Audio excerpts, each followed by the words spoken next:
Hello all aspirants. आज के session में हम लोग भारतीय नागरिक सुरक्षा संहिता के बारे में बात करेंगे। भारतीय नागरिक सुरक्षा संहिता आपके सिविल एग्जाम में या जुडिशरी एग्जाम में या एपीओ एग्जाम में बहुत ही इंपॉर्टेंट पार्ट ऑफ सिलेबस के तौर पर जो है एक अहम रोल प्ले करता है।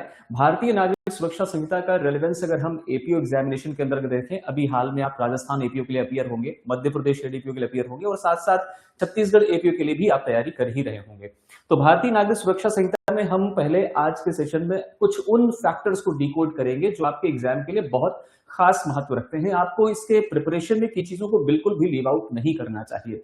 और इसके साथ हम कुछ इसके नए फैक्टर के बारे में भी बात करेंगे जो कि सीआरपीसी से किस तरीके से भारतीय नागरिक सुरक्षा संहिता थोड़ा नया है, कौन सी वो चीजें हैं जो आपको डेफिनेटली प्रिपेयर करके जानी चाहिए अपने एग्जामिनेशन के लिए। आप उसे लीव ना करें, उसे आप रिवाइज करके रखें, उसे आप तैयार करके रखें। और इसके साथ मैं कुछ उन स्पेसिफिक ट्रिक्स और टेक्निक्स की भी बात करूंगा कि आपको किसी भी बड़े पार्ट ऑफ चैप्टर को तैयार करने में किस तरीके का इस्तेमाल करना चाहिए। तो बने रहिए अगले 40 मिनट के लिए। मैं आपको इस सेशन में इन सब फैक्टर्स के बारे में बात करूंगा, राइट। और एक ही बार में आपको इस विषय में बहुत अच्छे से जानकारी हो सकेगी। जरा देखिए, भारतीय नागरिक सुरक्षा संहिता 2023 में सबसे पहले आप इसके उन फैक्टर्स के बारे में जानिए जो आपको सबसे पहले इसके बेसिक्स को या इसके फंडामेंटल पार्ट को समझने के लिए जरूरी है। पहले मैं आपको इसी चार्ट के माध्यम से समझाने का प्रयास करूंगा। सबसे पहले देखिए कि हमारे भारतीय नागरिक सुरक्षा संहिता में हमने किन नए पिलर्स को ऐड किया है। नए पिलर्स को ऐड करने का मतलब यह है कि अगर हम सीआरपीसी से भारतीय नागरिक सुरक्षा संहिता तक की जर्नी देखें, 1973 में CrPC the code of criminal procedure जो है इनैक्ट होता है और आपके देश में लागू किया जाता है। लेकिन उसके पहले भी 1858 का कानून हमारे देश में लागू था, जो आगे चलकर के परिष्कृत फॉर्म में आपको the code of criminal procedure 1973 के तौर पर देखने को प्राकट्य होता है। यही पर्टिकुलर लॉ आज की स्थिति में हम भारतीय नागरिक सुरक्षा संहिता 2023 के तौर पर पढ़ रहे हैं। बहरहाल आपको समझना होगा कि भारतीय नागरिक सुरक्षा संहिता के अंतर्गत भी हम लगभग उसी नींव को या उसी प्लेटफॉर्म को कैरी कर रहे हैं, लेकिन उसके साथ साथ हम कुछ नए तथ्यों को, कुछ नए प्रोविजंस को आज की परिस्थिति के अनुसार ढालने के उद्देश्य से हमने कुछ नई चीजों को भी इसमें इंप्लीमेंट करने की कोशिश की है। स्पीडी जस्टिस, सबसे पहले आप देखिए कि हम भारतीय नागरिक सुरक्षा संहिता के माध्यम से क्या प्रोवाइड करना चाहते हैं। जरा समझिए, भारतीय न्याय संहिता आईपीसी को हमने भारतीय न्याय संहिता के तौर पर इनैक्ट कर लिया है या नए तरीके से हमने उसको सुदृढ़ कर लिया है। तो भारतीय न्याय संहिता के पीछे, इस नए नॉमेनक्लेचर के पीछे क्या ऑब्जेक्ट रहा? तो आपने अगर पार्लियामेंट्री सेशन सुने हो तो उस दौरान भी हमारे देश के होम मिनिस्टर साहब ने इस बात पर बहुत जोर दिया था कि हम न्याय प्रदान करना चाहते हैं, हम जस्टिस प्रदान करना चाहते हैं। ऐसा नहीं है कि पूर्व में जस्टिस ग्रांट नहीं हो रहे थे, जस्टिस ग्रांट हो रहे थे, लेकिन उस नॉमेनक्लेचर से हम स्पेसिफिकली इन चीजों को अचीव करना चाहते हैं जिससे मोटे तौर पर हम अपने इन कानूनों को विक्टिम सेंट्रिक बना सके, अक्यूज सेंट्रिक नहीं, विक्टिम सेंट्रिक बना सकें। हम विक्टिम सेंट्रिक अप्रोच के माध्यम से इन लॉज को अप्लाई कर सकें तो त्वरित तौर पर लोगों को न्याय मिल सके या स्पीडी तौर पर लोगों को जस्टिस ग्रांट किया जा सके। अगर हम टेक इंटीग्रेशन के कैटेगरी में देखें तो जैसा कि आपने 2013 और 2018 के क्रिमिनल लॉ अमेंडमेंट एक्ट के अंतर्गत कुछ चीजें पढ़ी थी, जैसे कि हम निर्भया रेप केस 2012 के बाद जब वर्मा कमेटी की रिपोर्ट फ्रेम होती है तो उसके बाद आपके क्रिमिनल लॉज में कुछ छोटे छोटे चेंज किए जाते हैं, चाहे आप आईपीसी में देखें, चाहे आप सीआरपीसी में देखें और चाहे आप इंडियन एविडेंस एक्ट में देखें। अभी आपको इन्हीं पर्टिकुलर लॉज में हम देखें कि जब कभी भी किसी विटनेस का एग्जामिनेशन कंडक्ट हो रहा है या उसके स्टेटमेंट्स को रिकॉर्ड किया जा रहा है या किसी भी अन्य प्रकार के स्टेटमेंट को रिकॉर्ड में लिया जा रहा है तो उस स्थिति में ऑडियो वीडियो इलेक्ट्रॉनिक मीन्स का इस्तेमाल किया जाए। आज की स्थिति में हर व्यक्ति के पास लगभग सेलफोन या मोबाइल फोन है और आपके इस नए भारतीय नागरिक सुरक्षा संहिता के अंतर्गत इन्होंने नए तौर पर इस बात को इंक्लूड कर रखा है प्रोविजंस के अंतर्गत कि अब मोबाइल फोन से भी इनकी रिकॉर्डिंग की जा सकती है। तो आप देखिए कि इसमें ऑडियो वीडियो इलेक्ट्रॉनिक मीन्स को परिभाषित किया गया टू एक ही कैटेगरी में, इलेक्ट्रॉनिक कम्युनिकेशंस को इसमें जो है फिक्स किया गया, बताया गया और इसके माध्यम से अब स्टेटमेंट की रिकॉर्डिंग की बात शामिल की गई।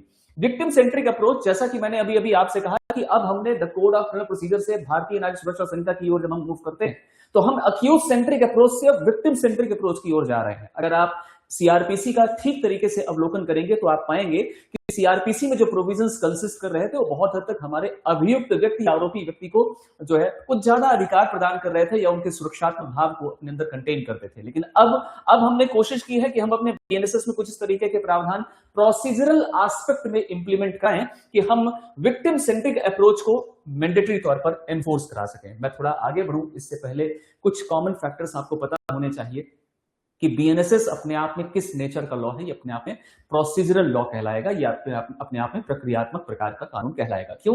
क्योंकि इसके अंतर्गत हम सब्सटेंटिव क्रिमिनल लॉ के एनफोर्समेंट का मैकेनिज्म प्रिस्क्राइब करते हैं। इसलिए द बीएनएसएस का जो नेचर है वो अपने आप में प्रोसीजरल एस्पेक्ट के लॉ के कैटेगरी में शामिल है। अगली कैटेगरी में, अगले स्टेप में आप कोर्ट की हायरार्की को समझिए। मैं मेजर पोर्शंस की बात कर रहा हूं, पहले आप बीएनएसएस का पूरा इंट्रो समझो, उसके बाद कल से हम लोग बेर एक्ट में एंटर करना शुरू करेंगे। तो मेजरली कोर्ट की हायरार्की समझिए। कोर्ट की हायरार्की में आपको supreme court, then high court, then court of session, then जो है मैजिस्ट्रियल कोर्ट जिसमें chief judicial magistrate, the principal administrative judge in the district, then judicial magistrate first class, then judicial magistrate second class, और executive categories में भी कार्यपालिक magistrate के तौर पर भी मैजिस्ट्रेट्स के रिक्वायरमेंट या उनके फुलफिलमेंट की कैटेगरी भी यहां पर आपको देखने को मिलेगी। तो हाई कोर्ट है यहां पर, अगर हम स्टेट के कंसर्न देखें तो हाई कोर्ट एक सुप्रीम कोर्ट होगी। उसके बाद जिले के कैटेगरी में देखें तो यहाँ कोर्ट ऑफ सेशन है जो कि प्रेसिडेड बाय, मध्य प्रदेश में इनका नॉमेनक्लेचर बदल दिया गया था जब home minister mister Narottam Mishra was there, तो उन्होंने इनका नॉमेनक्लेचर, इनका नाम मध्य प्रदेश में बदल दिया है। अब जिले में जो मुख्य प्रकार के जिला न्यायाधीश हैं उन्हें हम प्रिंसिपल डिस्ट्रिक्ट एंड सेशन जज कहते हैं, प्रधान जिला सत्र न्यायाधीश कहते हैं। उनके साथ जो ब्रदर डिस्ट्रिक्ट जजेस हैं, जो पहले एडीजेस थे, एडिशनल डिस्ट्रिक्ट सेशन जज थे, उन्हें अब कह दिया गया है डिस्ट्रिक्ट एंड सेशन जजेस, राइट। और जो जुडिशियल मजिस्ट्रेट फर्स्ट क्लास है, इन्हें न्यायिक दंडाधिकारी प्रथम श्रेणी, और जिसे आप वरिष्ठ वर्ग और कनिष्ठ वर्ग दो अलग अलग वर्ग में समझते हैं। तो इस तरह का नॉमेनक्लेचर मध्य प्रदेश में बदल दिया गया है। तो यहाँ जिले में कोर्ट ऑफ सेशन के नीचे यहाँ पर आप चीफ जुडिशियल मजिस्ट्रेट्स को हेड करने के लिए यहाँ पर मुख्य न्यायिक मजिस्ट्रेट, जिन्हें आप इन शॉर्ट सीजीएम कहते हैं। यहाँ judicial magistrate first class, short में आप जेएमएफसी कहते हैं। यहाँ जुडिशियल मजिस्ट्रेट सेकंड क्लास, जिसे आप इन शॉर्ट जेएमएससी कहते हैं। मैं आपको बताता चलूं कि यहाँ पर सीआरपीसी में पहले मेट्रोपॉलिटन मैजिस्ट्रेट की कैटेगरी भी हम पढ़ा करते थे, जिसमें चीफ जुडिशियल मजिस्ट्रेट लिखा है, इन्हीं के साथ ऑब्लिक करके चीफ मेट्रोपॉलिटन मैजिस्ट्रेट सीएमएम लिखा हुआ करता था। मेट्रोपॉलिटन एरियाज में इसी सीजीएम को सीएमएम कहेंगे। मेट्रोपॉलिटन एरियाज में इसी जुडिशियल मजिस्ट्रेट फर्स्ट क्लास को आप जो है मेट्रोपॉलिटन मैजिस्ट्रेट कहेंगे, एमएम कहेंगे, जेएमएम कहेंगे। तो यहां पर अब मेट्रोपॉलिटन मैजिस्ट्रेट का जो पॉइंट है वो भारतीय नागरिक सुरक्षा संहिता के तहत रिमूव कर दिया गया है, राइट। तो आप इस कैटेगरी में सबसे पहले इन्हें समझिए। ये हमारा जुडिशियल सेगमेंट का क्राइटेरिया हो गया। अब अगर हम एग्जीक्यूटिव क्राइटेरिया में आए तो एग्जीक्यूटिव क्राइटेरिया में जो हायरार्की है वो आपको डिस्ट्रिक्ट मजिस्ट्रेट यानी डीएम साहब, देन सब डिविजनल मैजिस्ट्रेट यानी एसडीएम साहब, देन एग्जीक्यूटिव मैजिस्ट्रेट्स। तो जिस तरीके से आपकी एक तरह से कहना चाहिए कि न्यायिक इकाई है, उसी तरीके से कार्यपालिक इकाई भी है, और दोनों के बारे में जैसे सीआरपीसी में प्रोविजन थे वैसे ही भारतीय नागरिक सुरक्षा संहिता में भी प्रोविजन है। अगली कैटेगरी में आइए। यहां पर हमने किस तरह की पावर सेंटेंसिंग ग्रांट करने के तौर पर देते हैं। देखिए, अगर ये सुप्रीम कोर्ट है तो मैक्स पावर रखती है, उनकी मैक्स पावर आप कॉन्स्टिट्यूशनल लॉ में देख सकते हैं। अगर हाई कोर्ट को देखें तो उनको भी मैक्स पावर है, मैक्सिमम पावर है, जिसके अंतर्गत यहां तक कि डेथ सेंटेंस से कैपिटल सेंटेंस भी देने तक की पावर इन्हें ग्रांट की होती है, और ये आप जो है रिस्पेक्टिवली कुछ मेजर पावर्स कॉन्स्टिट्यूशन में भी देख पाएंगे। लेकिन अगर हम बीएनएसएस की पर्पस से देखें तो high court can pass any sentence authorised by the law. कानूनी तौर पर प्रिस्क्राइब किसी भी प्रकार का पनिशमेंट प्रिस्क्राइब करने की शक्ति हाई कोर्ट को होती है। अनलिमिटेड पावर्स इन्हें ग्रांट की गई हैं। इसी तरीके से सेशन जज जो होते हैं, इन्हें भी किसी भी तरह का सेंटेंस पास करने की पावर है, यहां तक कि डेथ सेंटेंस भी पास करने की पावर है, लेकिन इनके द्वारा दिया हुआ मृत्युदंड subject to the confirmation made by high court होगा। अर्थात उच्च न्यायालय जब उस पर अपनी मोहर लगाएगी तभी इस प्रकार का डेथ सेंटेंस एग्जीक्यूट किया जा सकेगा, निष्पादित किया जा सकेगा। एग्जीक्यूशन के रिगार्डिंग जिस तरीके से सीआरपीसी में प्रोविजन थे, I think section 366 was there, तो उसी तरीके से यहां पर बीएनएसएस में भी आपको इससे संबंधित प्रोविजन मिलेंगे। तो सेशन जज के बारे में जब आपसे पूछा जाए तो आप कह सकते हैं कि इन्हें भी अनलिमिटेड पावर है, यहां तक कि डेथ सेंटेंस से कैपिटल सेंटेंस भी ग्रांट करने की पावर है, लेकिन इनके द्वारा दिया हुआ capital sentence subject to the order made by high court होगा, confirmation made by the high court होगा। चीफ जुडिशियल मैजिस्ट्रेट को कितनी शक्ति है? ये 7 साल तक की जेल या इंप्रिजनमेंट देने की जो है पावर रखते हैं, और फाइन भी कितना भी इंपोज कर सकते हैं। इनके रिस्पेक्टिव प्रोविजंस आपको बीएनएसएस में यहां मिलेंगे। फाइन कितना इंपोज कर सकता है हाई कोर्ट? कितना भी। सेशन जज कितना भी। इनके लिए अनलिमिटेड, असीमित। जुडिशियल मजिस्ट्रेट फर्स्ट क्लास की कैटेगरी में 3 साल तक की सजा देने का प्रावधान इन्हें दिया गया है। ये मैक्सिमम 50,000 रुपए फाइन इंपोज कर सकते हैं, इससे ज्यादा नहीं। कम्युनिटी सर्विस के बारे में यहां पर आप सेक्शन नंबर 23 के आई थिंक एक्सप्लेनेशन या उस कैटेगरी में कुछ पढ़ेंगे, जहां पर कम्युनिटी सर्विस को डिफाइन किया गया है। क्योंकि इंडियन पिनल कोड से जब हम बीएनएस में शिफ्ट होते हैं तो भारतीय न्याय संहिता में अब कुछ ऐसे प्रोविजन है जहां पर नए तौर पर हमने कम्युनिटी सर्विस को एक पनिशमेंट के तौर पर इंक्लूड कर दिया है। यहां तक कि दंड के प्रकार में जब आप आओगे तो वहां पर भी कम्युनिटी सर्विस एक नए तरह का पनिशमेंट आपको पढ़ने को मिलेगा। अब ये जो सामुदायिक सेवा प्रकार का एक दंड या पनिशमेंट है, चूंकि ये पनिशमेंट है तो इस पनिशमेंट के कैटेगरी को हमें समझना होगा कि अगर आप किसी प्रकार की कम्युनिटी सेवा जो है परफॉर्म करते हैं due to the order of the court, तो यहां पर आप किसी प्रकार का रेम्यूनरेशन, पारिश्रमिक या धन प्राप्त करने का अधिकारी व्यक्ति नहीं है। अरे फिर ये दंड कहां रह जाएगा? तो कम्युनिटी सर्विस के इस पनिशमेंट की क्राइटेरिया को भी आप 23 में परिभाषित देखेंगे इसके किसी क्लॉज में। जुडिशियल मजिस्ट्रेट सेकंड क्लास में आप 1 साल तक का पनिशमेंट दे सकते हैं, आप 10,000 रुपए तक का फाइन इंपोज कर सकते हैं। इसके बारे में प्रोविजन यहां पर भी कम्युनिटी सर्विस भी आप कर सकते हैं। तो यहां जो फाइन का अमाउंट आप देख रहे हैं, ये फाइन का अमाउंट बीएनएसएस में नया है, अर्थात इसको बदला गया है। प्रीवियसली ये फाइन का अमाउंट जो यहां प्रिस्क्राइब्ड है, ये कम मात्रा में प्रिस्क्राइब किया गया था सीआरपीसी के अंतर्गत। तो community service introduced as a formal substantive punishment and defined as unpaid work benefiting the community. मतलब यहां पर आपको किसी भी प्रकार का कोई धन, पारिश्रमिक या कोई सैलरी आदि नहीं मिलेगी, जो भी कम्युनिटी सर्विस आप यहां परफॉर्म करेंगे। अगली क्राइटेरिया है proactive justice security for piece. आप इससे रिगार्डिंग प्रोविजन अच्छे से समझ लीजिए, क्योंकि सीआरपीसी में आप सेक्शन नंबर 106 से ये प्रोविजन पढ़ते हैं, और यहां पर जैसे सीआरपीसी में 106, 107, 108, 109 और 110 ये प्रोविजंस हमेशा आपके प्रीलिम्स एग्जामिनेशन में पूछे जाते रहे हैं।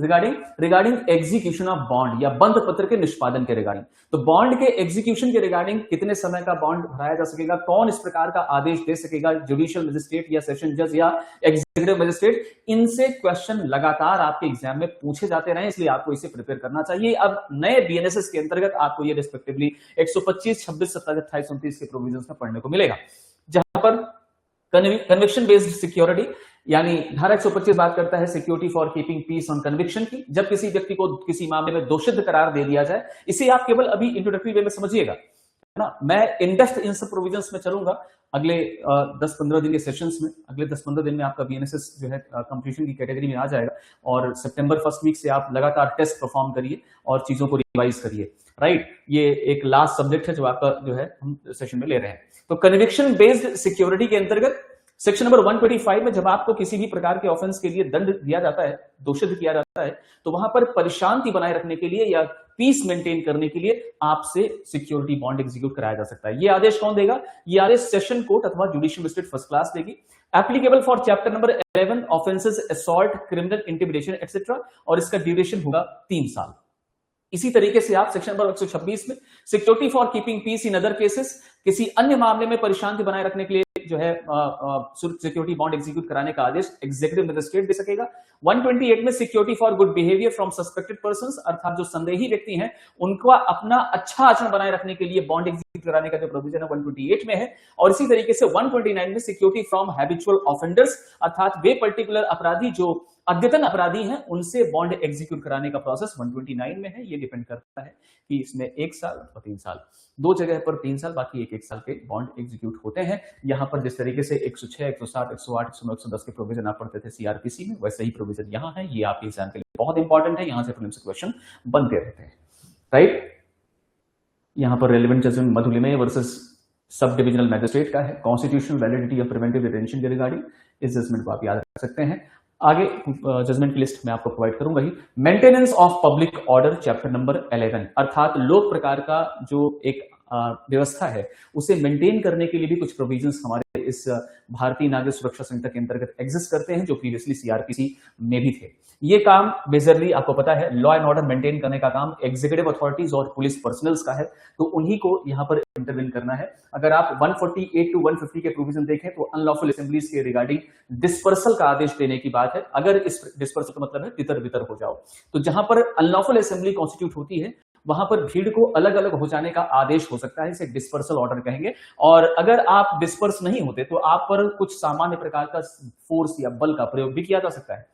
अगर जरूरी हुआ तो सशस्त्र बल या आर्म फोर्सेस को भी इस्तेमाल किया जा सकता है if public security is manifestly endangered. अगर लोक प्रकार की सुरक्षा किसी भी तरीके से खतरे में है तो आर्म फोर्सेस का इस्तेमाल करके डिस्पर्स करने का आदेश एग्जीक्यूट कराया जा सकेगा। अर्जेंट अप्रीहेंडेड डेंजर मतलब त्वरित प्रकार का जो एक आतंकित या आशंकित खतरा है उसे टालने के लिए सेक्शन 163 का इस्तेमाल होगा। Immediate preventive orders can be issued by district magistrate और सब डिविजनल मजिस्ट्रेट। मैं आपको बता दूं यहां पर आप 148 से लेकर के लगातार जो प्रोविजंस पढ़ेंगे regarding the maintaining the public order and tranquillity, तो यहां पर डीएम एसडीएम क्योंकि एग्जीक्यूटिव एक्ट्स हैं, एग्जीक्यूटिव पावर्स हैं, तो डीएम एसडीएम एग्जीक्यूटिव मजिस्ट्रेट इन्हीं को यह पावर प्रिस्क्राइब की गई है। तो आपको अलग अलग सेक्शन में यह बात लिखी हुई मिलेगी कि ऐसा आदेश कौन जारी कर सकेगा, कौन ऑर्डर पास करा सकेगा। तो कहीं पर डीएम लिखा होगा, कहीं पर डीएम ऑब्लिक एसडीएम लिखा होगा, कहीं पर एग्जीक्यूटिव मजिस्ट्रेट लिखा होगा। यहां से क्वेश्चन एग्जाम में बनते हैं। ठीक, तो अर्जेंट अप्रीहेंडेड डेंजर के रिगार्डिंग सेक्शन 163 है जहां पर इमीडिएट प्रिवेंटिव ऑर्डर्स जारी किए जा सकते हैं ईदर बाय डीएम और बाय एसडीएम। यहां पर एक्स पार्टी आदेश या एक पक्षीय आदेश भी परमिटेड है इमरजेंसी की सिचुएशन में। अगर कोई लोक प्रकार का उपताप करता है या न्यूसेंस क्रिएट करता है तो कंडीशनल ऑर्डर या सशस्त्र प्रकार का आदेश जारी किया जा सकेगा for removal of such nuisance और till the time the injunction is pending for inquiry. तो जब तक जांच पूरी नहीं हो जाती तब तक के लिए व्यादेश भी जारी किया जा सकता है। ऐसी पावर्स आपको यहां इन रिस्पेक्टिव सेक्शन में पढ़ने को मिलेगी। इमूवेबल प्रॉपर्टी या अचल प्रकार की संपत्ति या स्थायी संपत्ति के रिगार्डिंग किसी प्रकार का विवाद उत्पन्न होता है तो उन संपत्तियों के संदर्भ में कुर्क करने का आदेश अथवा रिसीवर अपॉइंट करने का आदेश तब तक जब तक शांति बनी रहे। अगर कोई शांति ब्रीच करता है तो फिर उस स्थिति में एक्शन लिया जा सके। ये बातें आपको 164 टू 167 में मिलेगी। यहां जो मेजर सेक्शंस कंटेन करती हैं ये आपके प्रीलिम्स एग्जामिनेशन के लिए सीआरपीसी में पहले भी इंपॉर्टेंट थी और बीएनएसएस में अभी भी इंपॉर्टेंट रहेंगे। ये बहुत ही क्लासिक प्रोविजंस हैं अगर हम एग्जीक्यूटिव एक्शंस के रिगार्डिंग इन प्रोविजंस को समझें और जानें। अब अगर हम एनाटॉमी ऑफ अरेस्ट के बारे में पढ़ें तो चैप्टर 5 की क्राइटेरिया में हमें कुछ ये बातें समझने चाहिए। स्पेशली सेक्शन नंबर 35 अगर हम देखें, 35 अगर हम देखें तो वहां पर आपको अरेस्ट के रिगार्डिंग कुछ प्रोविजंस मिलेंगे जहां पर पुलिस कब किसी पर्सन को बिना किसी वारंट के गिरफ्तार करने की पावर रखती है, शक्ति रखती है, जिसे आप रेस्पेक्टिवली पहले सेक्शन नंबर 41, 42 और उन 40A से लेकर डी तक के प्रोविजंस में पढ़ा करते थे। वही प्रोविजंस यहां भी मिलेंगे और इसमें अरनेश कुमार बिहार का जजमेंट बहुत इंपॉर्टेंट है। सन 2014 में ये जजमेंट आया था जो आज तक फॉलो किया जा रहा है। अरेस्ट के रिगार्डिंग एक बड़ी गाइडलाइन ऑनरेबल सुप्रीम कोर्ट ने अरनेश कुमार के जजमेंट में दी है। तो आपको अरनेश कुमार बिहार के जजमेंट को याद रखना होगा और रिस्पेक्टिव प्रोविजंस को भी याद रखना होगा जहां पर अरेस्ट कुछ स्पेसिफाइड कंडीशन में परमिटेड है, राइट। तो यहां जैसे लिखा है कि arrest permitted only if satisfied it is necessary to prevent further offence, proper investigation, prevent tampering, prevent witness intimidation, ensuring court pressure. तो यहां पर पुलिस ऑफिसर कारण अवलिखित करते हुए ऐसे व्यक्ति को तत्काल गिरफ्तार कर सकेगा। तो अरेस्ट से संबंधित जो प्रोविजंस हमें अपने बीएनएसएस में मिलेंगे वो हम बहुत अच्छे से पढ़ेंगे क्योंकि वो प्रोविजंस आपके एग्जाम के लिए बहुत इंपॉर्टेंट हैं।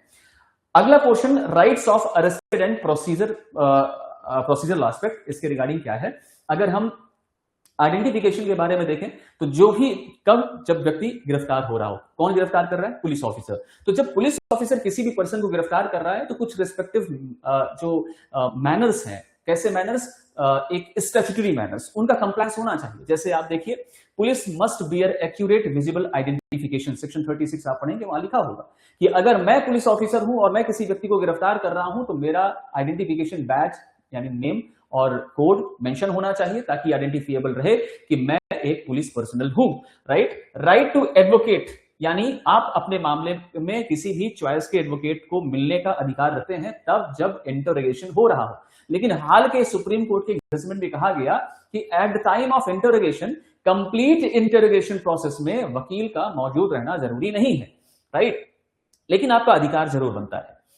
मेमो ऑफ अरेस्ट यानी जब किसी व्यक्ति को गिरफ्तार किया जाएगा तो एक मेमोरेंडम ऑफ अरेस्ट जरूर बनाया जाएगा। Must be attested bye family member और रिस्पेक्टेबल लोकेलिटी मेंबर, जिसे अनुप्रमाणित होना होगा परिवार के किसी सदस्य के द्वारा अथवा स्थानीय किसी सदस्य के द्वारा, रिस्पेक्टेबल लोकल मेंबर के द्वारा। इस मेमो में क्या बनाते हैं आप, कौन वो व्यक्ति है जिसको आपने गिरफ्तार किया है, उसकी उम्र क्या है, उसका नाम क्या है, उसके फादर का नाम क्या है, उसका एड्रेस क्या है। और जब कभी भी आप ऐसे किसी व्यक्ति को गिरफ्तार करोगे तो तात्कालिक तौर पर उस व्यक्ति के अपने कुछ कॉन्स्टिट्यूशनल राइट्स भी बनते हैं। अब यहां पर आपको आर्टिकल नंबर 22 इंडियन कॉन्स्टिट्यूशन याद करना चाहिए।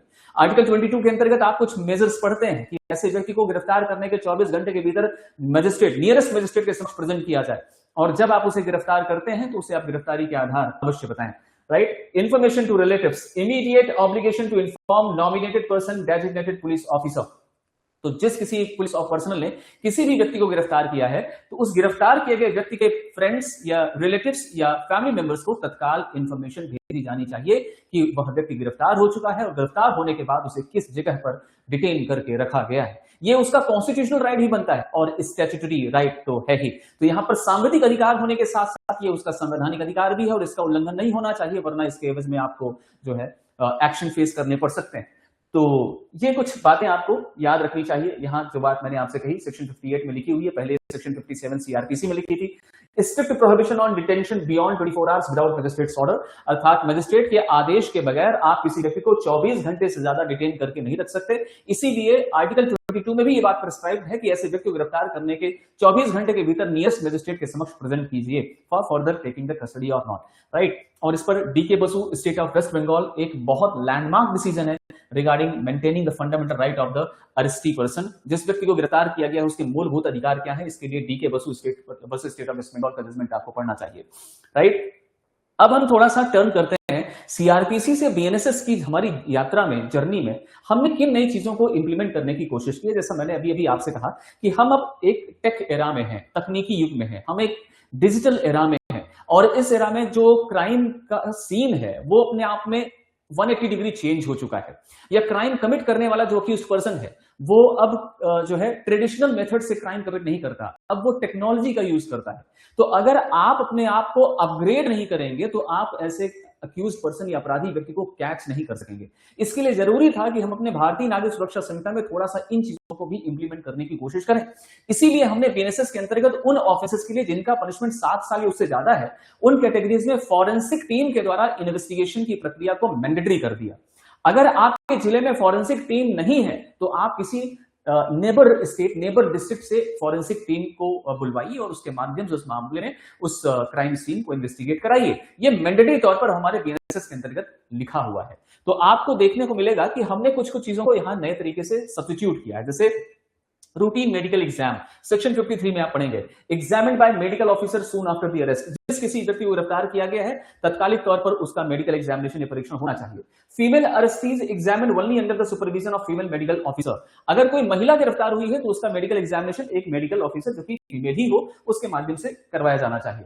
फॉरेंसिक एग्जामिनेशन के रिगार्डिंग सेक्शन 51 को पढ़ेंगे, permitted at request of police if it afford evidence includes blood, semen, swab, hair and modern DNA profiling. तो 51 में तो ये बात लिखी, ये बात एक और प्रोविजन लिखी है जब आप एफआईआर के आगे वाले प्रावधानों को पढ़ेंगे। जो बात मैंने आपसे कही है कि कोई भी अपराध जहां पर पनिशमेंट 7 साल से ज्यादा है वहां पर फॉरेंसिक टीम द्वारा इन्वेस्टिगेशन मैंडेटरी है। तो यहां अगर पुलिस ऑफिसर से इस बारे में निवेदन किया जाता है और एविडेंस प्राप्त करने की वहां पर एक स्थिति बनती है तो वहां पर हम ऐसे blood, semen, swab, hair, modern DNA profiling आदि का जो है किसी प्रकार की जो है एविडेंस प्राप्त करने के लिए फॉरेंसिक एग्जामिनेशन के लिए दरख्वास्त कर सकते हैं। रेप अक्यूज्ड एग्जामिनेशन, यहां ये बात तो आपको पता ही है, आपने बीएनएसएस में पढ़ी भी होगी या अभी बीएनएसएस में भी पढ़ेंगे कि अगर किसी लड़की के साथ, महिला के साथ या बच्ची के साथ रेप संबंधी मामले कमिट हुए हैं या कोई sexual violence, sexual offence commit हुआ है तो उसका जल्द से जल्द 24 से 48 घंटे के अंदर अंदर मेडिकल एग्जामिनेशन कंडक्ट होना चाहिए, यानी विक्टिम का मेडिकल एग्जामिनेशन होना चाहिए। यहां पर आप ये भी समझिए कि एक अक्यूज पर्सन का भी मेडिकल एग्जामिनेशन होना चाहिए यहां, लेकिन रेप अक्यूज का भी, यानी वो पर्टिकुलर अपराधी या आरोपी व्यक्ति जिसने बलात्कार संबंधी अपराध कारित किए हैं उसका भी मेडिकल एग्जामिनेशन होना चाहिए। इस बारे में आप यहां पढ़िए, registered medical practitioner preparing detailed report, mandatory noting of exact time of commencement and completion of the act. तो इसके रिगार्डिंग हम आरोपी व्यक्ति का भी मेडिकल एग्जामिनेशन कमिट करेंगे, अर्थात वो आरोपी व्यक्ति जो बलात्कार संबंधी अपराध का दोषी है या उस पर आरोप है। Identification process of arrested person must be recorded by audio video electronic means if identifying witness is disabled. यहां पर हम ऑडियो वीडियो इलेक्ट्रॉनिक मींस का भी इस्तेमाल कर सकते हैं ऐसे व्यक्ति की पहचान आदि के करने के विषय में।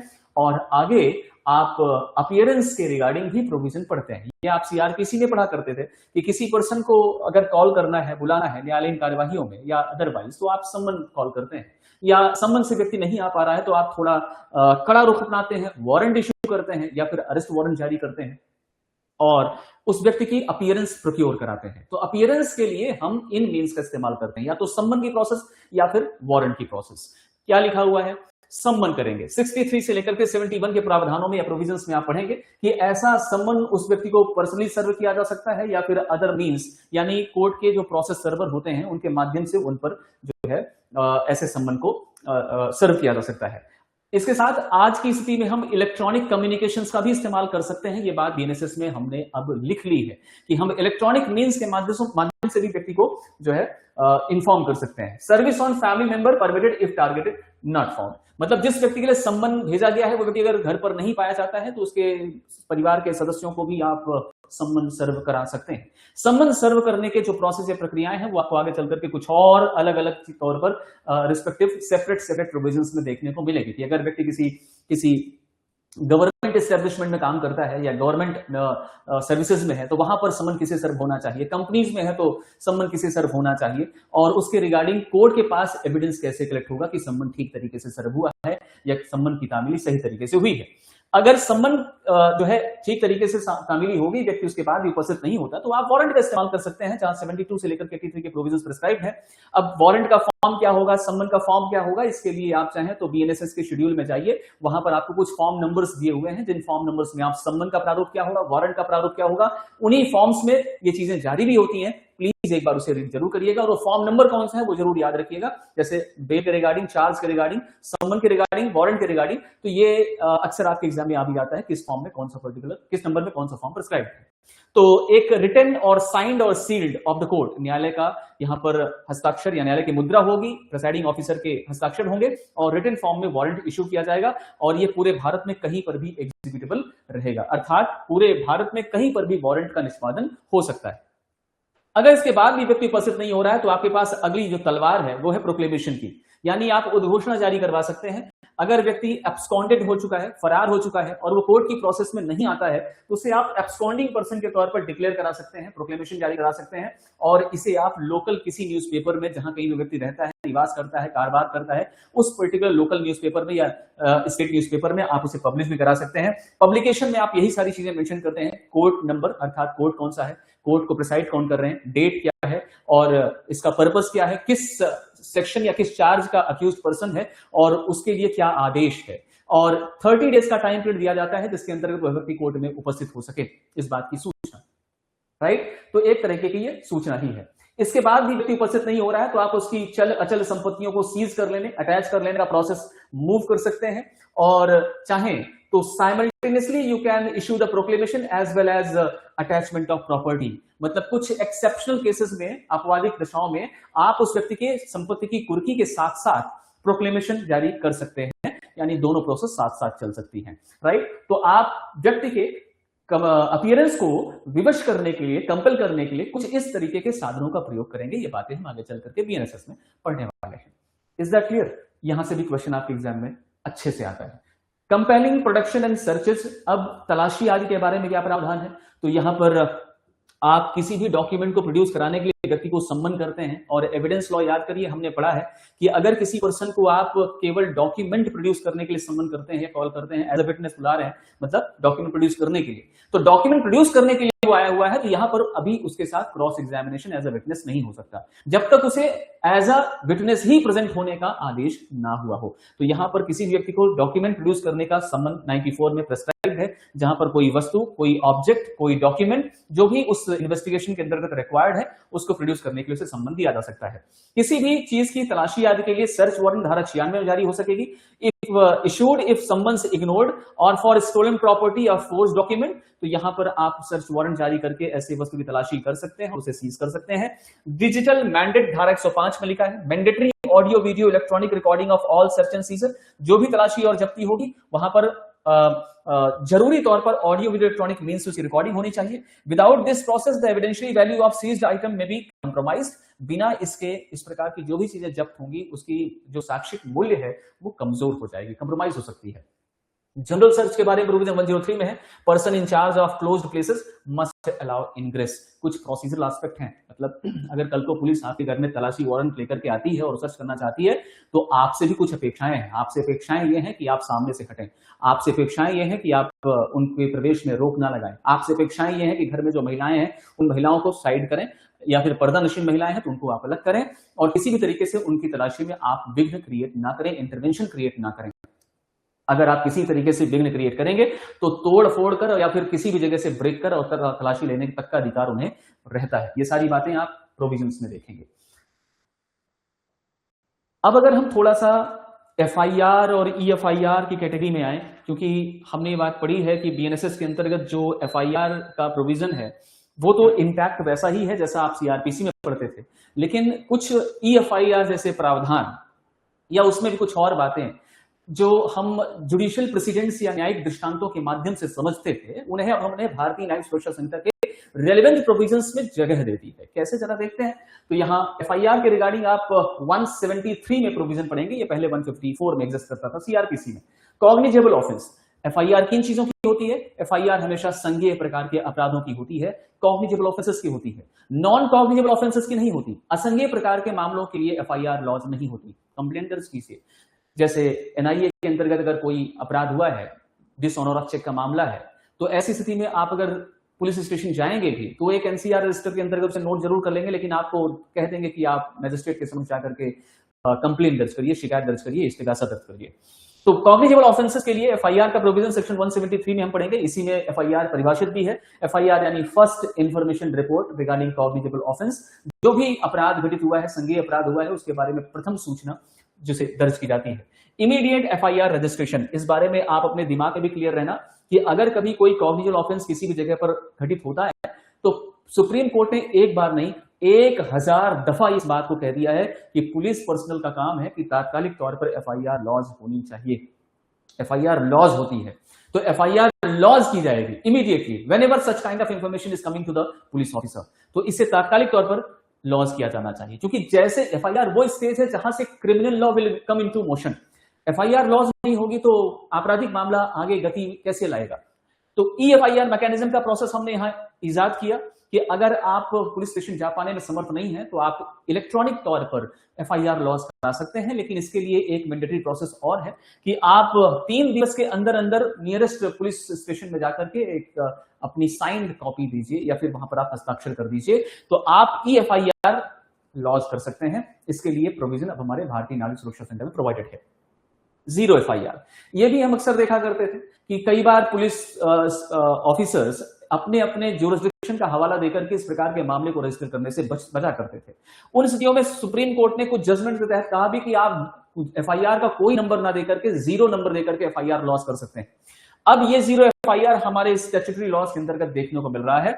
Information recorded regardless of territorial jurisdiction, मतलब आपको जब कभी भी इस प्रकार की कोई कॉग्निजेबल ऑफेंस की सूचना मिलती है, फिर चाहे वो कहीं भी घटित हुई हो, उसके बारे में आप 0 एफआईआर के नाम से, मतलब 0 नंबर देते हुए एफआईआर को आप तुरंत तौर पर रजिस्टर कर सकते हैं और बाद में उसे कंसर्न ज्यूरिसडिक्शन वाले पुलिस को ट्रांसफर कर सकते हैं। तो information received by police will register the FIR immediately, या फिर एफआईआर भी आप दर्ज करा सकते हैं या फिर 0 एफआईआर भी आप दर्ज करा सकते हैं, लेकिन जब आपका मैटर इस तरीके के कैटेगरी में है तब, right. Then non cognizable offence की कैटेगरी में, यानी असंज्ञेय प्रकार के अपराध की कैटेगरी के लिए सेक्शन 174 प्रिस्क्राइब्ड है, जहां पर स्टेशन में, पुलिस स्टेशन में रखी होने वाली स्टेट की तरफ से दी जाने वाली डायरी में उसे एंटर किया जाएगा और उसके बाद आपको इन्फॉर्म किया जाएगा कि आप नियरेस्ट मैजिस्ट्रेट को जो है कंप्लेंट फाइल करें, refer to the magistrate, no police investigation without magistrate's order, क्योंकि नॉन कॉग्निजेबल केसेस में कोई भी प्रकार की अन्वेषण या इन्वेस्टिगेशन की प्रोसेस तब तक नहीं बढ़ेगी जब तक मैजिस्ट्रेट उसमें कोई आदेश नहीं देता। और यहां मैजिस्ट्रेट के आदेश की रिक्वायरमेंट नहीं है और एफआईआर लॉज होते ही पुलिस मोशन में आ जाएगी, राइट। यहां Lalita Kumari versus government of Uttar Pradesh mandatory FIR registration के रिगार्डिंग एक बहुत ही क्लासिक जजमेंट है, 2013 का यह डिसीजन है और बहुत लैंडमार्क जजमेंट है, आपको भूलना नहीं चाहिए। Special protection information regarding sexual offences must be recorded by women police officer, ये आप 173 के परंतु या प्रोविजन में पढ़ेंगे कि जब कभी भी किसी महिला के खिलाफ कोई सेक्सुअल ऑफेंस कमिट होता है तो उस स्थिति में यहाँ जो एफआईआर है या जो रिपोर्ट है, इंफॉर्मेशन है, वो बहुत हद तक या एक महिला पुलिस अधिकारी या महिला अधिकारी के द्वारा ही लिखा जाना चाहिए। आगे आप इन्वेस्टिगेशन का वर्क फ्लो देखिए कि जैसे ही पुलिस यहां पर एफआईआर लॉन्च करेगी तो पुलिस को हमें कुछ पावर टू इन्वेस्टिगेट यानी अन्वेषण करने की शक्ति प्रदान करनी पड़ेगी, और ये पुलिस में investigate cognizable cases without magistrate's order, जैसा मैंने अभी आपसे कहा कि ऐसे केसेस में मैजिस्ट्रेट के आदेश की रिक्वायरमेंट नहीं है, पुलिस तात्कालिक तौर पर जो है मामले में इन्वेस्टिगेशन प्रारंभ करेगी। अब पुलिस अपने इन्वेस्टिगेशन के दौरान कुछ ऐसे पर्संस को जो है उनके स्टेटमेंट को या उनके बयान को रिकॉर्ड करने का भी प्रयास करेगी जो विटनेसेस उस पर्टिकुलर जगह पर मौजूद हो या ऐसे कोई साक्षी जो वहां पर इस प्रकार के मामले से संसर्गित या संबद्ध हो। जैसे कि आप सीआरपीसी में 161, 162 के स्टेटमेंट या बयान पढ़ा करते थे।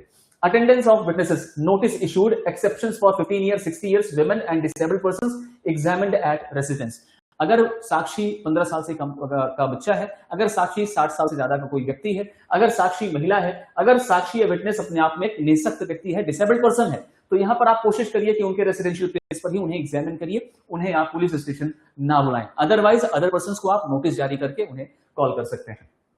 इसके अलावा विटनेसेस का एग्जामिनेशन अब यहां पुलिस कर सकती है। पुलिस उनके स्टेटमेंट को, उनके बयानों को रिकॉर्ड में लेगी और ऑडियो, वीडियो, इलेक्ट्रॉनिक रिकॉर्डिंग भी यहां पर परमिटेड है। ऐसे साक्षियों का बयान लेते समय ऑडियो, वीडियो, इलेक्ट्रॉनिक मीन्स का इस्तेमाल करते हुए उसे अभिलेख या रिकॉर्ड में लिया जा सकता है, रिकॉर्ड किया जा सकता है। When reasonable grounds exist that evidence cannot be otherwise obtained without delay, search की जा सकती है। सेक्शन 185 के अंदर पुलिस यहां पर तलाशी कर सकती है जब उनके पास युक्त आधार एग्जिस्ट करते हैं कि आप अगर यहां पर आदेश लेने के लिए जाएंगे तो काफी डिले हो सकती है। ऐसी स्थिति में आप तात्कालिक तौर पर तलाशी भी ले सकते हैं। तो आपको ये कुछ स्पेसिफिक जो सिनेरियो है वो इन्वेस्टिगेशन की प्रोसीजर के दौरान पुलिस के द्वारा एक्सरसाइज करने का आधार दिखाई पड़ता है। आगे चूंकि आप कन्फेशनल पार्ट पढ़ते थे सीआरपीसी में सेक्शन 164 में, वैसा ही प्रोविजन आपको यहां देखने को मिलेगा 183 में, रिकॉर्डिंग कन्फेशंस। जब अक्यूज्ड या आरोपी व्यक्ति पुलिस से अपने मामले की अभिस्वीकृति करना चाहता है, अपने पाप की स्वीकृति करना चाहता है, तो क्या पुलिस से की गई कन्फेशन रिलेवेंट है? आपने पढ़ा है बीएसए में, पुलिस से किया गया कन्फेशन अपने आप में रिलेवेंट नहीं है। लेकिन यहां जो प्रोसीजर है बच्चे, ये प्रोसीजर अलग है। यहां मैजिस्ट्रेट की इमीडिएट प्रेजेंस में कन्फेशन रिकॉर्ड करने के बारे में प्रोविजन, जहां पर मैजिस्ट्रेट अक्यूज पर्सन के कन्फेशन को रिकॉर्ड करने से पहले उसे वार्निंग देता है कि तू इस प्रकार के कन्फेशन को करने के लिए बाउंड नहीं, लेकिन अगर तू इस प्रकार का कन्फेशन करते हो तो ये तुम्हारे खिलाफ ही प्रयोग में आएगा। तो रिकॉर्डेड बाय मैजिस्ट्रेट, यहां कन्फेशन जुडिशियल कन्फेशन कहलाएगा, न्यायिक संस्वीकृति कहलाएगी। आप याद करिए, confession can be of two types, judicial, non judicial. एक न्यायिकतः संस्वीकृति, दूसरा न्यायिक से इतर संस्वीकृति। तो ये जुडिशियल कन्फेशन है। Recording confession eight here is a judicial confession and it is recorded by magistrate. Immediate presence of magistrate. Immediate presence of magistrate का मतलब मैंने आपको पीछे बताया था कि वहां पर सिर्फ मैजिस्ट्रेट होना चाहिए, आसपास पुलिस का एक व्यक्ति भी मौजूद नहीं होना चाहिए। मस्ट बी वॉलंटरी, बिना किसी पुलिस के प्रेजेंस के, ये स्वेच्छा से किया जाना चाहिए। ऑडियो वीडियो मीन से इसे रिकॉर्डिंग भी किया जाएगा। तो ये कुछ मेजर्स हैं जो हम इस पर्टिकुलर सेक्शन 183 के अंतर्गत जुडिशियल कन्फेशन के अंतर्गत रिकॉर्ड करने में यूज में लाएंगे। आगे चल करके आप देखिए कि यहां पर अगर पुलिस पर्सनस एक निर्धारित समयावधि के अंतर्गत चार्जशीट फाइल करने में फेल हो जाते हैं तो हम उस अक्यूज्ड पर्सन या आरोपी व्यक्ति को डिफॉल्ट बेल ग्रांट कर सकते हैं। डिफॉल्ट बेल यानी चूक जमानत, अर्थात पुलिस पर्सनल्स अगर इन रिस्पेक्टिव डेज 60 या 90 डेज रिस्पेक्टिवली, जैसा उनका मैटर है, 10 साल तक के इंप्रिजनमेंट वाले में 60 डेज और 10 से ऊपर जो भी मैटर्स उनके अंतर्गत 90 डेज। तो ऐसे केसेस में अगर उस पुलिस पर्सनल्स के द्वारा निर्धारित समयावधि में चार्जशीट या चालान पत्र फाइल नहीं किया जाता तो अक्यूज्ड पर्सन यहां बेल प्राप्त करने का अधिकारी हो जाता है और डिफॉल्ट बेल ग्रांट किया जा सकता है। और जो डिफॉल्ट बेल इस सेक्शन 187 के अंतर्गत ग्रांट की जाएगी उस पर बेल संबंधी कंडीशंस वैसी ही लागू होंगी जैसा chapter specifically 31 I think bail के लिए प्रेस्क्राइब्ड है। तो बेल के लिए जो पूरा का पूरा चैप्टर कहीं और लिखा हुआ वो यहां पर एज इट इज अप्लाई होगा, इस बात को दिमाग में रखना। Right. Final police report chargesheet, यहां ध्यान देना, चालान पत्र जैसा कोई शब्द लिखा हुआ नहीं है, यहां पर फाइनल रिपोर्ट या फाइनल पुलिस रिपोर्ट, इस शब्द से इसे आप जानिए, पुलिस रिपोर्ट ही यूज किया जाता है। तो forwarded to magistrate upon completion, जैसे ही आपका चार्जशीट कंप्लीट हो आप उसे किसे भेजेंगे? आप उसे मैजिस्ट्रेट के समक्ष भेजेंगे, कंसर्न कोर्ट को भेजेंगे। Contains names, nature of information, arrest, medical reports, इसमें सारी चीजें जो है प्रेस्क्राइब्ड होंगी। जिस तरीके से सीआरपीसी में आप पढ़ा करते थे कि एफआईआर की फ्री ऑफ कॉस्ट कॉपी आप जो है विक्टिम पर्सन, अक्यूज्ड पर्सन दोनों को उपलब्ध कराएंगे और इसी तरीके से चार्जशीट की कॉपी भी इमीडिएटली अक्यूज्ड पर्सन को प्राप्त की जानी चाहिए, दी जानी चाहिए, ताकि वो अपने मामले में डिफेंस ठीक तरीके से ले सके। Right. Strict timeline, 90 days progress updates must be send to the victim और इन्फॉर्मेंट। यहाँ कुछ और भी चीजें हैं पढ़ने के लिए, उस बात पर हम कभी और जाएंगे। अभी चूंकि हमें कुछ और चीजें डिस्कस करनी है, जैसे एफआईआर लॉस होने में अगर डिले होगा तो क्या उसका प्रोसिक्यूशन के केस में किसी तरीके का इफेक्ट हो सकता है। दूसरा, एफआईआर लॉस होने के उपरांत जब आप पुलिस रिपोर्ट फाइल करते हैं, पुलिस रिपोर्ट के बाद भी अगर उसमें कुछ और नई बातें उभर कर सामने आती हैं तो क्या फर्दर इन्वेस्टिगेशन किया जा सकता है और फर्दर इन्वेस्टिगेशन करने का आदेश मैजिस्ट्रेट देगा या जिले का एसपी या कोई बड़ा पुलिस अधिकारी देगा। इस बारे में रिसेंट में फिर से सुप्रीम कोर्ट ने जो है क्लियर किया है कि फर्दर इन्वेस्टिगेशन का आदेश कभी भी कोई पुलिस ऑफिसर, चाहे वो कितना भी बड़े रैंक का पुलिस अधिकारी हो, वो नहीं दे सकता। वो केवल मैजिस्ट्रेट ही दे सकता है। वो केवल मैजिस्ट्रेट ही दे सकता है कि अगर उस मामले में फर्दर इन्वेस्टिगेशन की रिक्वायरमेंट है तो वो concern police officer, investigating officer को आदेशित करेगा, राइट। तो सुप्रीम कोर्ट के इन सब चीजों पर लेटेस्ट जजमेंट्स हैं और उन चीजों को आपको याद रखना पड़ेगा। उसकी लिस्ट भी हम आपको प्रोवाइड करेंगे। कोशिश हमारी यही है कि बेस्ट से बेस्ट कंटेंट आपके पास जा सके। ज्यूरिसडिक्शन ऑफ क्रिमिनल कोर्ट्स, जैसा मैंने आपको पहले बताया कि हम हायरार्की ऑफ कोर्ट जो देखते हैं, हम सुप्रीम कोर्ट से देखें। लिखा नहीं है, लिखा तो वो हाई कोर्ट से ही है या सेशन कोर्ट से ही है, लेकिन जाने हम सभी supreme court, high court, then session court, then chief judicial magistrate and then magisterial courts, जिसमें जेएमएफसी और जेएमएससी इन सब चीजों को आप पढ़ते हैं। इनके अपने जो ऑर्डिनरी ज्यूरिसडिक्शंस हैं, मान लीजिए कोई अपराध, कोई क्राइम भारत के अंतर्गत इंदौर में होता है, तो क्या यहां होने वाले मर्डर का ट्रायल मुंबई में हो सकेगा? क्या कोई डकैती जो भोपाल में कमिट होती है उसका ट्रायल क्या रीवा में हो सकेगा? हमें यह समझना है कि ऑफेंस कहां कमिट हो रहा है और उसका ज्यूरिसडिक्शन कौन से न्यायालय को होगा, अर्थात उसका ट्रायल किस न्यायालय के द्वारा किया जा सकेगा। तो इसके लिए पहले हम पढ़ा करते थे सीआरपीसी में, मैं दोनों को बताता चल रहा हूं। 177 से 189 के प्रोविजंस है ना, 177 से 189 सीआरपीसी में हम पढ़ा करते थे। अब आप इसे यहां से शुरू करते हुए पढ़ते हैं। तो ऑर्डिनरी ज्यूरिसडिक्शन कहां होती है? जहां पर ऑफेंस कमिट हुआ है। अगर क्राइम एक्स प्लेस में हुआ है तो ट्रायल एक्स प्लेस की कोर्ट ही करेगी, ज्यूरिसडिक्शन उसी कोर्ट को होगा।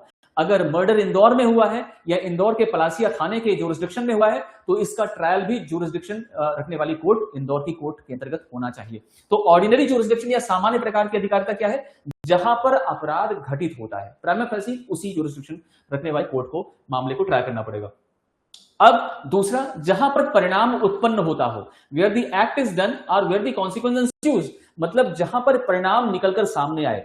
जैसे मान लीजिए किसी व्यक्ति को मार मार कर अधमरा कर दिया गया और ये मामला रतलाम का हो और व्यक्ति जाकर के उसकी डेथ होती है कोटा में, राजस्थान में, तो जहां परिणाम उत्पन्न हो उस न्यायालय को भी ज्यूरिसडिक्शन रह सकती है, राइट। कंटिन्यूइंग ऑफेंसेस जैसे जैसे जैसे जैसे क्रिमिनल कॉन्स्पिरेशन का मामला हो, आपराधिक षड्यंत्र का मामला हो, क्रुएलिटी का मामला हो, राइट, या फिर अबडक्शन आदि का मामला हो, ये अपने आप में कंटिन्यू नेचर के ऑफेंसेस माने जाते हैं, सतत चलने वाले अपराध माने जाते हैं। तो यहां tribal by court having jurisdiction over any of the local areas involved, जितने भी स्थानीय जगह हैं, स्थानीय क्षेत्र उस पर्टिकुलर अपराध के अंतर्गत शामिल पाए जाएं, उनमें से किसी भी पर्टिकुलर कोर्ट में या ऐसी ज्यूरिसडिक्शन रखने वाली कोर्ट में इस प्रकार के मामले का ट्रायल हो सकता है। तो ordinary jurisdiction, consequence ensues and continuing offences. और ये नया देखिए डिजिटल अपडेट्स की regarding, offences committed through electronic communications, letters or messages, then triable where the message were send और where they were received. Indore में बैठ करके दिल्ली के किसी व्यक्ति के साथ अगर मैं साइबर क्राइम कमिट करना चाहूं या कर रहा हूं, तो मैं इंदौर से जहां से इस प्रकार का ऑफेंस कमिट कर रहा हूं और दिल्ली में जहां वो व्यक्ति है जिसके साथ ऑफेंस कमिट हो रहा है, दोनों कोर्ट को इस तरह के मामले में ज्यूरिसडिक्शन होगी और दोनों कोर्ट इस प्रकार के मामलों में ट्राई करने की पावर रख सकती हैं। तो इन चीजों को हमें याद रखना है, यहां से क्वेश्चन बनते हैं और बहुत इंपॉर्टेंट है। चलिए, अन्वेषण हो गया, इन्वेस्टिगेशन हो गया, कोर्ट आपने डिसाइड कर ली, तो अब ये बताओ कि कोर्ट में मामला पहुंचने के साथ न्यायालय कॉग्निजेंस किस स्तर पर और किस तरह से लेती है। तो संज्ञान लेने के लिए फिर आपको प्रोविजन यहां पढ़ने पड़ेंगे जो आप पहले सीआरपीसी में भी अलग अलग प्रोविजंस में पढ़ा करते थे। आई थिंक 190 से शुरू हो जाता था। यहां अपॉन रिसीविंग पुलिस रिपोर्ट अर्थात चार्जशीट, जब फाइनल रिपोर्ट या पुलिस रिपोर्ट या चार्जशीट कोर्ट के पास पहुंचती है ना, इस विजुअल से आप समझिए यहाँ की बना हुआ है, जैसे ही खोलोगे अंदर कोर्ट के अंदर पहुंच रहे हो, तो upon receiving police report chargesheet, right, magistrate will take the cognizance, यहां शुरू हो रहा है धारा 210 के अंतर्गत। Upon receiving complaint private individual, दो तरह से कोर्ट कॉग्निजेंस ले सकेगी, या तो मामला पुलिस रिपोर्ट या फाइनल रिपोर्ट या चार्जशीट के माध्यम से कोर्ट तक पहुंचे, या फिर आप इंडिविजुअल पर्सन है तो आपने कंप्लेंट फाइल कर रखी है, परिवार दर्ज कर रखा है, शिकायत दर्ज कर रखी है, तो कोर्ट कंप्लेंट पर भी कॉग्निजेंस ले सकता है, कोर्ट पुलिस रिपोर्ट पर भी कॉग्निजेंस ले सकता है और कोर्ट सू मोटो भी कॉग्निजेंस ले सकता है। Upon information received from any person, magistrates own knowledge, magistrate का स्वयं की जानकारी, स्वयं का ज्ञान या फिर किसी भी अन्य व्यक्ति से मिलने वाली कोई सूचना, तीन तरह से में से किसी भी प्रकार के तरीके से कोर्ट संज्ञान ले सकती है। प्रोसिक्यूशन ऑफ जजेस एंड पब्लिक सर्वेंट्स के रिगार्डिंग यहां प्रोविजन है, absolute bar, no court shall take cognizance without previous sanction from central और state government. Sexual offences no sanction required. यहां 218 के प्रोविजन को जरा ध्यान से पढ़ना आप एग्जाम के लिए, जहां पर जब कभी भी पब्लिक सर्वेंट या जजेस आज के खिलाफ किसी भी अपराध को कायद करने का चार्ज बनता है या एक्यूजेशन लगता है, आरोप लगता है, तो उस मामले में कोर्ट डायरेक्ट कॉग्निजेंस नहीं लेती है। उस मामले में डायरेक्ट कॉग्निजेंस लेने में एक बार क्रिएट किया गया है, प्रतिबंध लगाया गया है। वो तभी हो सकेगा जब कंसर्न केंद्र सरकार या कंसर्न राज्य सरकार इस मामले में पूर्व सैंक्शन या अनुमति प्रदान कर दे, तभी कॉग्निजेंस लिया जा सकेगा, अदरवाइज नॉट। लेकिन अगर ऐसे पब्लिक सर्वेंट्स के खिलाफ किसी सेक्सुअल ऑफेंस को कमिट करने का आरोप है, तो फिर कहना कि यहां पर किसी की अनुमति की रिक्वायरमेंट नहीं है, डायरेक्ट कॉग्निजेंस लो और मामले में प्रोसिक्यूशन शुरू करो। Direct action, complaints to magistrate, यहां आप मैजिस्ट्रेट को प्रत्यक्षतः या डायरेक्ट जो है शिकायत दर्ज करा सकते हैं। मैजिस्ट्रेट या कोर्ट यहां पर कंप्लेनेंट यानी परिवादकर्ता व्यक्ति को और उसके साथ के साक्षी या विटनेसेस को शपथ पर एग्जामिन करेगी, उनके सब्सटेंसेस को लिखित में रिकॉर्ड करेगी और हस्ताक्षर लेगी। Magistrate inquire into the case and direct police investigation purpose to determine if sufficient ground for proceeding exist. तो प्रोसिक्यूशन ने कंप्लेंट पर्सन और उसके विटनेसेस को मैजिस्ट्रेट ने इंक्वायर किया, उनको एग्जामिन किया, उनके स्टेटमेंट को रिकॉर्ड में लिया, ओथ पर एग्जामिन किया और उनके सब्सटेंसेस को रिकॉर्ड करने के बाद मैजिस्ट्रेट को लगता है कि प्राइमा फेसी ग्राउंड एग्जिस्ट करते हैं, तो उसमें पुलिस को इन्वेस्टिगेशन करने के लिए डायरेक्ट किया जाना चाहिए। सीआरपीसी की 156(3) याद करिए, तो उसी तरह का प्रावधान आपको यहां भी मिलेगा और यहां पर पुलिस को इन्वेस्टिगेट करने का मैजिस्ट्रेट आदेश दे सकता है, राइट। अगर मैजिस्ट्रेट को लगता है कि इस मामले में पर्याप्त आधार एग्जिस्ट करते हैं आगे प्रोसीड करने के लिए, तो एग्जामिनेशन, देन जरूरी हुआ तो पोस्टपोनमेंट ऑफ प्रोसेस भी हो सकता है, अर्थात प्रोसेस जारी करने में पोस्टपोनमेंट किया जा सकता है। Dismissal and issue of process, जरा देखिए, if no sufficient ground exist, अगर मामले को देख करके प्रतीत होता है कि कोई सफिशिएंट आधार नहीं है, तो यहां पर कोर्ट या मैजिस्ट्रेट डिसमिस का आदेश पारित कर देगी, खारिजी का आदेश पारित कर देगी। और अगर सफिशिएंट ग्राउंड एस्टेब्लिश्ड है या एग्जिस्ट है, तो कोर्ट यहां पर प्रक्रिया में आगे प्रोसीड करने के लिए प्रोसेस जारी कर देगी। 226, 227 आगे कार्यवाही शुरू, इश्यूएंस ऑफ प्रोसेस, प्रक्रिया यहां से शुरू हो जाएगी। सम्मन जारी करना, अगर जो है समन्स केस है, वारंट केस है, तो यहां पर वारंट इशू करना या सम्मन जारी करना कोर्ट का अपना डिस्क्रिप्शन। स्पेशल सम्मन जारी किए जा सकते हैं कुछ छोटे प्रकार के अपराध या पेटी काइंड ऑफ ऑफेंसेस के लिए। अक्यूज कैन प्लीड गिल्टी विया इलेक्ट्रॉनिक मींस विदाउट अपीयरिंग, यहां पर अक्यूज पर्सन को अपीयरेंस से छूट दे दी जाती है। अब अक्यूज पर्सन रिटर्न में अपने मामले को प्लीड कर लेता है, गिल्टी प्लीड कर लेता है और जो भी आदेशित फाइन है उसे कोर्ट में पे कर देता है। यहां पर स्पेशल सम्मन जारी होगा पेटी ऑफेंस की कैटेगरी में।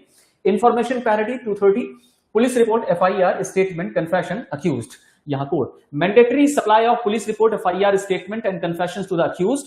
Delivery method furnished through electronic means or physical copies without delay ensure a fair trial. Accused person को ये सारी कॉपीज तत्कालिक तौर पर उपलब्ध कराई जानी चाहिए। कोर्ट इस बात को इंश्योर करेगा कि अक्यूज्ड पर्सन को सब कुछ उपलब्ध कराया जा चुका है कि नहीं, ताकि वो अपना डिफेंस की फेस ले सके, क्योंकि हम फेयर ट्रायल कंडक्ट करना चाहते हैं। फेयर ट्रायल इस पूरे प्रोसेस का कोर है, राइट। और फेयर ट्रायल के अंतर्गत ही हम इस बात को डिटरमाइन करना चाहते हैं कि लगाया गया आरोप अक्यूज्ड पर्सन पर प्रूव हो पाता है या नहीं, राइट। अगला जो पार्ट होगा वो होगा चार्ज का। मामला कोर्ट पहुंच चुका है, पार्टीज उपलब्ध हैं, कोर्ट यहां पर चार्ज के रिगार्डिंग एक डेट फिक्स करती है और उस नियत तारीख पर चार्ज पर बहस शुरू होती है। ध्यान देना कि जो चार्जशीट या फाइनल रिपोर्ट पुलिस कोर्ट के समक्ष प्रेजेंट करती है, वो अपने आप में पुलिस की तरफ से लगाए गए आरोप माने जा सकते हैं या फाइनल हो सकते हैं, लेकिन मामले पर यानी मामले में जो भी चार्ज लगाए गए हैं उस पर चार्ज सही तौर पर लगाए गए कि नहीं और कौन से चार्ज बने रहने चाहिए अथवा नहीं, इस पर चार्ज पर बहस के लिए एक निर्धारित तारीख होती है, जिस तारीख पर दोनों पक्ष के अधिवक्ता एडवोकेट्स अपना अपना पक्ष रखते हैं। Offence stated, name of the specific offence. आप अगर चार्ज का प्रारूप पढ़ें, आपको जजमेंट राइटिंग में सिविल्स में पूछा जाता है और चार्ज के रिगार्डिंग आप प्रीवियसली प्रोविजन पढ़ा करते थे 211 से कंटिन्यूअसली 224 के आसपास, राइट, सीआरपीसी में। यहां पर भी आप पढ़ेंगे और चार्ज का मतलब ही है to apply some formal accusation over the accused through the court. तो न्यायालय यहां पर निर्दिष्ट करती है कि मैं न्यायाधीश फला फला, आप अक्यूज्ड फला फला, सन ऑफ फला फला, रेसिडेंस फला फला have committed so and so offences and so date, right. और ये न्यायालय आप पर इस तरह के आरोप लगाती है और ये इस पर्टिकुलर न्यायालय के संज्ञान में है, कॉग्निजेंस में है, जिस पर न्यायालय ट्रायल या विचारणा कर। आप ट्रायल चाहते हैं या अपने मामले को प्लीड करना चाहते हैं, गिल्टी प्लीड करना चाहते हैं और फिर अक्यूज्ड पर्सन अपना जो है प्लीडिंग पेश करता है, उसके बाद साइन होता है, उसके बाद दोनों के साइन होते हैं। इस तरीके से चार्ज लगाए जाते हैं ताकि अक्यूज्ड पर चार्ज अगर नहीं बताओगे तो ये एक फॉर्मल प्रोसेस है, तो अक्यूज्ड पर्सन तरीके से अपना डिफेंस ले सकेगा। इसीलिए यहां पर फॉर्मली चार्ज लगाए जाने के बारे में प्रोविजन प्रिस्क्राइब्ड है कि अक्यूज को यह ज्ञात हो सके कि आखिर उसका किस मामले के लिए ट्रायल हो रहा है, राइट। तो ऑफेंस स्टेटेड, किस प्रकार का अपराध कारित हुआ है उसका नाम निर्दिष्ट किया जाए, टाइम और place, exact details to give accused notice, accused person उस बात की सूचना हो सके कि आखिर उसने कौन सा एक्ट कमिट किया है, किस समय कमिट किया है, किस जगह कमिट किया है, राइट। कौन सा लॉ और कौन सा सेक्शन अप्लाई हो रहा है और किस मैनर में है। If law is not specific enough, manner of committing must be stated. अगर कानून में दी गई भाषा अक्यूज्ड पर्सन के द्वारा समझ से परे है या फिर वो इतना स्पष्ट नहीं है, तो फिर उसका मैनर और रीति भी बताओ कि तुमने किस तरीके से, जैसे आप कहो कि तुमने हाउस ब्रेक किया है, तुमने हाउस ब्रेक किया, उसे कैसे पता चलेगा उसने गृह भेदन किया है। तुम बताओ कि तुमने उस घर में प्रवेश करने के लिए टनल बनाया और टनल बना करके घर में प्रवेश किया और वहां जाकर के तुमने चोरी की, वहां जाकर के तुमने कोई और एक्ट कमिट किया जो किसी भी सेक्शन के अगेंस्ट में है या वायलेशन में है, तो तुम उसका मैनर भी बताओ अगर वो पर्टिकुलर लॉ या सेक्शन उसे इस तरीके से ज्यादा स्पेसिफाई नहीं कर पा रहा है, राइट। इस तरीके से चार्ज बनेंगे। एरर हो सकती है, चार्ज बनाने में कई बार गलतियां हो जाती हैं। एरर्स और omissions in the charge are not material unless accused was actually misled and it caused the failure of justice. इस बात को दिमाग में बैठा लेना, ये प्रिंसिपल के जैसे है, ये सिद्धांत के जैसे ही है कि अगर चार्ज या आरोप बनाने में किसी भी तरीके की गलती हो गई है तो ये अपने आप में बहुत फैटल नहीं है। फैटल तब तक नहीं है जब तक कि फेलियर ऑफ जस्टिस ऑकर नहीं होता, न्याय विफल नहीं होता। फैटल तब तक नहीं है जब तक अक्यूज्ड वास्तविक तौर पर उस एरर की वजह से एक्चुअली भुलावे में आ गया हो, संकट में आ गया हो। तो एक्सेप्शंस हैं, लेकिन अदरवाइज चार्ज में होने वाली किसी प्रकार की त्रुटि से कोई मटेरियल डिफेक्ट नहीं होने वाला। अगर होता है तो फिर ये देखना पड़ेगा कि क्या न्याय विफल हो रहा है इस वजह से, क्या अक्यूज इस वजह से एक्चुअली मिसलेड हो गया है, मिसगाइडेड हो गया है। अगर ऐसा हुआ है तो फिर उस पर रेमेडी प्रोवाइड की जा सकेगी, right. ज्वाइंटर and alteration of charges, इसे आप जरूर ध्यान रखिए। चार्ज बनाने में कोई कोताही मत करिए। जब कभी भी आपको कोई प्रॉब्लम मिलती है जजमेंट राइटिंग के अंतर्गत या जब आप जज बने, है ना, तो आपको चार्ज बनाने में कोई संकोच नहीं करना है। अगर फैक्ट या तथ्य उस ओर इंगित करते हैं तो चार्ज बनाइए। आपके पास जिस तरीके से एविडेंसेस आए उन एविडेंसेस से आप एलोकेट करिए या तौलिए कि कौन सा पर्टिकुलर फैक्ट प्रमाणित हो पा रहा है, उस तरीके से दंडित कीजिए या फिर उस मामले को से डिस्चार्ज कीजिए या उसे उन्मुक्त कीजिए। तो क्या चार्ज एक बार बन गया तो कभी भी उसमें परिवर्तन नहीं हो सकता? हो सकता है, बिफोर द जजमेंट, निर्णय से पहले। कोर्ट में alter add to any charge at any time before judgment is pronounced, मतलब निर्णय घोषित होने से पहले चार्ज में घटोत्तरी बढ़ोतरी जो करना है करते रहो, सब कुछ अनुमन्य है, सब कुछ परमिसिबल है। और ये 239 में यहां लिखा हुआ है। कब? जजमेंट सुनाने से पहले कोई भी ऑल्टरेशन किया जा सकता है। विटनेसेस में भी record regarding the Altered charges, अगर चार्ज या आरोप में कुछ बदलाव हुआ है तो साक्ष्यों को फिर से रिकॉल किया जा सकता है, कोई रोक नहीं है। ज्वाइंटर ऑफ चार्जेस, अगर एक ही ट्रांजैक्शन में कई सारे अपराध करते हो तो हर चार्ज के लिए तुम्हें अलग अलग ट्रायल नहीं, एक ही ट्रायल कराओ। अगर एक ही वर्ष में तुमने कई सारे अलग अलग प्रकार के ऑफेंसेस कमिट किए हैं और अक्यूज पर्सन तुम ही हो, सेम ही हो, तो तुम्हारा भी ट्रायल एक ही तरीके से होना चाहिए। ये जो मैं ट्रांजैक्शंस यूं समझ लो कि एक दृष्टांत बता रहा हूं, ये एक तरह से आपके इन सेक्शंस में लिखा हुआ है। पहले ये 219 में लिखा हुआ था और 222 में लिखा हुआ था, अभी आपको यहां मिलेगा। Offences of same kind with in 1 year, maximum 3 से ज्यादा नहीं, कैन बी चार्ज टुगेदर, वहां पर चार्ज एक साथ लगाइए, ट्रायल एक साथ करिए। फिर एक्ट्स फॉर्मिंग सेम ट्रांजैक्शन, मतलब एक ही व्यवहार में तुमने कई सारे कार्य किए हैं। मैं एक घर में प्रवेश करता हूं, है ना, इलीगली घर में प्रवेश करता हूं, क्रिमिनल ट्रेसपास, हाउस ट्रेसपास, घर में जाकर के चोरी भी कमिट कर रहा हूं, चोरी का सामान लेकर के निकल भागने में कोई मुझे रोक रहा है, उसको मार भी डालता हूं। तो मैंने एक ही ट्रांजैक्शन में, एक ही व्यवहार में 3-4 क्रिमिनल एक्ट कमिट किए हैं, तो मेरे खिलाफ जितने भी 3-4 प्रकार के चार्जेस बनेंगे उनका एक ही ट्रायल करना, अलग अलग मत करना। Doubtful offences charge in the alternative, अगर आपको बहुत हद तक क्लैरिटी नहीं है, संदेह है, तो संदेह की स्थिति में आप जो है ऑल्टरनेटिव चार्जेस लगा दीजिए, मतलब दोनों तरह के चार्जेस लगा दीजिए, जो एविडेंसेस के माध्यम से प्रूव हो उसमें आप दंडित करिए। ठीक। जनरल रूल क्या है? जनरल रूल ये है, separate charge for every distinct offence. सामान्य नियम ये कहता है कि जितने प्रकार के ऑफेंसेस कमिट हो रहे हैं, सेपरेट ऑफेंस के लिए सेपरेट चार्ज बनने चाहिए। ठीक। अभी ये लास्ट स्लाइड है, इसको भी देख लो, जहां तक आज हम लोग पहुंच पाए, ट्रायल तक पहुंच पा रहे हैं। ट्रायल तक की स्थिति देखते हैं। सेशन ट्रायल, वारंट ट्रायल, सम्मन ट्रायल, समरी ट्रायल। आप भारतीय नागरिक सुरक्षा संहिता में ये 4 तरह के ट्रायल्स पढ़ेंगे। Session trial, court of session trial, यानी सेशन जज के द्वारा कंडक्टेड। वारंट ट्रायल और सम्मन ट्रायल, मजिस्ट्रियल कोर्ट्स के द्वारा। समरी ट्रायल, कुछ छोटे प्रकार के ऑफेंसेस की कैटेगरी में, जहां पर मैक्सिमम 3 महीने से ज्यादा की सजा पेटी ऑफेंसेस की कैटेगरी में आप नहीं दे सकते हैं। समरी ट्रायल करने की पावर सबको नहीं है, कुछ ही मैजिस्ट्रेट्स को है, जिसमें चीफ जुडिशियल मजिस्ट्रेट सीजीएम और कुछ एक्सेप्शनल केसेस में हाई कोर्ट के द्वारा अगर पावर कन्फर की गई हो तो जुडिशियल मैजिस्ट्रेट सेकंड क्लास भी, अदरवाइज नॉट, राइट। यहां पर आपको जजमेंट फुल्ली नहीं लिखना होता, ब्रीफ स्टेटमेंट के अंतर्गत लिखना पड़ता है। और यहाँ सेशन ट्रायल के अंतर्गत सीवियर ऑफेंसेस जैसे डेथ सेंटेंस से पनिशेबल ऑफेंसेस, लाइफ इम्प्रिजनमेंट से पनिशेबल ऑफेंसेस, या फिर 7 साल से ज्यादा पनिशेबल कोई भी ऑफेंसेस, क्योंकि 7 साल तक तो सीजीएम कवर कर लेते हैं। फॉर्मल चार्ज फ्रेम बाय जज committed by magistrate, prosecution, defence and argument. मतलब एक बात और ध्यान रखनी है कि सेशन ट्रायल जो भी होते हैं, सेशन जज के समक्ष आने वाले जो भी मैटर हैं, वो हमेशा कमिटल में जाते हैं, भेजे जाते हैं। डायरेक्ट कॉग्निजेंस लेने की पावर सेशन जज या सेशन कोर्ट को नहीं होती है, अपवादिक स्वरूप को छोड़कर, एक्सेप्शनल केसेस को छोड़कर। एक्सेप्शनल केसेस जब मैं आगे पढ़ाऊंगा तो आपको बताऊंगा, ठीक। तो यहां पर जो भी मैटर्स सेशन कोर्ट के पास पहुंचेंगे वो कमिटल के थ्रू पहुंचेंगे। वारंट ट्रायल और समन ट्रायल, यहां पर कुछ उस तरह के ऑफेंसेस जो इनसे कम है। फॉर्मल चार्ज यहां भी रिक्वायर्ड है, चार्ज फ्रेम किया जाएगा, पुलिस रिपोर्ट या प्राइवेट कंप्लेंट जैसा भी मामला इनके पास पहुंचे, फिर प्रोसिक्यूशन का एविडेंस लेना, डिफेंस का एविडेंस लेना, दोनों के आर्गुमेंट को सुनना और फाइनली जजमेंट देना। यहाँ समन ट्रायल की कैटेगरी में भी वैसा ही, सब्सटेंस ऑफ एक्यूजेशन स्टेटेड, आप क्या आरोप लगे हैं उनको सारतः लिख दीजिए, फॉर्मल चार्ज बनाने की जरूरत नहीं है समन केस में। जनरली पुलिस रिपोर्ट कंप्लेंट के माध्यम से मामला यहां पहुंचता है और स्ट्रीमलाइन प्रोसीजर वही जो सेक्शंस के अंतर्गत प्रिस्क्राइब्ड हो। तो ओवरऑल आज के इस सेशन में we have discussed major portions with regard to the Bharatiya Nagarik Suraksha Sanhita, and in Bharatiya Nagarik Suraksha Sanhita we have covered maximally till the trial process.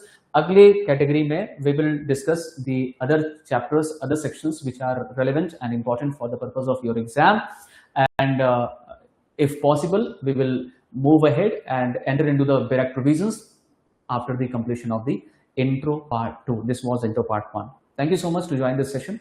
We will meet soon in another session. Thank you.